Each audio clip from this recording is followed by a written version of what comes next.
حضرت عبداللہ ابن عباس رضی اللہ تعالیٰ عنہ سے مروی ایک روایت ہے، میں ایک دن حضور کے پیچھے بیٹھا ہوا تھا، سواری میں حضور کا ردیف تھا، تو حضور نے فرمایا اے بیٹے، اے لڑکے، میں تجھے کچھ کلمات سکھاتا ہوں، تو اللہ کے حقوق کا خیال رکھ تو وہ تیری حفاظت فرمائے گا، تو اللہ تعالیٰ جل شانہ کے احکام کی حفاظت کر تو اسے اپنے سامنے پائے گا۔ اذا سألت فاسأل اللہ، جب سوال کرے تو اللہ سے ہی سوال کرے، اللہ سے مانگنے کا مزاج پیدا کر لے، کہ فرمایا تمہارے جوتے کا تسمہ بھی ٹوٹ جائے تو وہ بھی اللہ سے مانگو۔ ضرور بازار میں جاؤ دکاندار سے، لیکن حقیقی طلب اللہ سے ہونی چاہیے، بات بات پہ اللہ سے سوال کرو، بڑی سے بڑی چیز بھی اس سے مانگو، چھوٹی سے چھوٹی چیز بھی اسی سے طلب کرو۔ ہماری ساری ضرورتوں کا کفیل ہمارا رب، ہمارا مالک ہے۔ تو دوسری نصیحت یہ کی کہ جب تو استعانت طلب کرے، مدد طلب کرے، تو اللہ سے ہی استعانت طلب کرے۔ وعلم اور جان کہ اگر ساری امت، سارے لوگ، پوری قوم جمع ہو کے تمہیں فائدہ پہنچانے کی کوشش میں لگ جائیں تو تمہیں وہی فائدہ پہنچا سکتے ہیں جو تیرے لیے تیرے رب نے لکھا ہے۔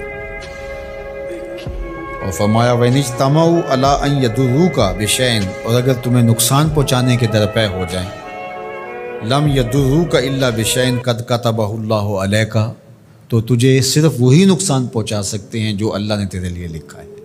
سارا زمانہ بھی مخالف ہو جائے، تیرا کچھ نہیں بگاڑ سکتا۔ ہاں، تیرے مقدر میں اگر کوئی چیز، کوئی بگاڑ لکھا ہے تو وہ ہوگا، اس کا ذریعہ وہ بن جائیں گے۔ تو اس لیے پھر اسی سے مانگو، اسی سے طلب کرو۔ رفعت الاقلام وجفت الصحف، جو لکھنا تھا اللہ نے لکھ دیا، لکھنے کے بعد قلم اٹھا لیا گیا، اور جن صحیفوں پہ لکھا تھا وہ خشک ہو گئے، اب کتابیں بند ہیں، تو اس لیے اس نے تیرے لیے جو لکھا ہے وہ ہو کے رہے گا، تو خام خواہ لوگوں سے ڈرنے کی ضرورت نہیں ہے، اور تیرا فائدہ، تیرا نقصان اسی کے دستے قدرت میں ہے، تو اسی سے طلب کر، اسی سے مانگ۔ اور فرمایا تو اللہ تعالیٰ جل شانہ کو رخاء میں، خوشحالی میں یاد کر، یعرفک فی الشدہ، وہ تجھے مشکل میں پہچانے گا۔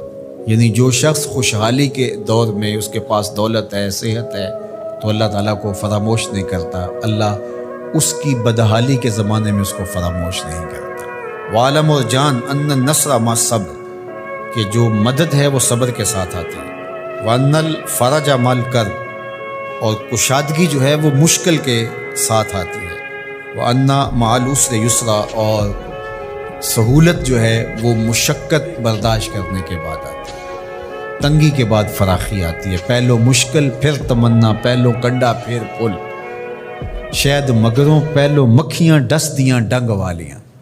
تو یہ سب ہوتا ہے، مشکلات، تکلیفیں، آلام، مصائب، ان سب سے گزر کر کے آسانیاں آتی ہیں۔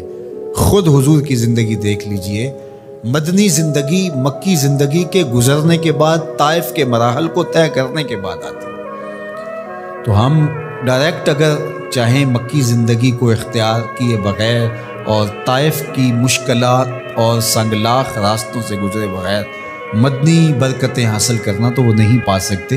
تو یہ اللہ تعالیٰ نے ایک نظام رکھا ہو۔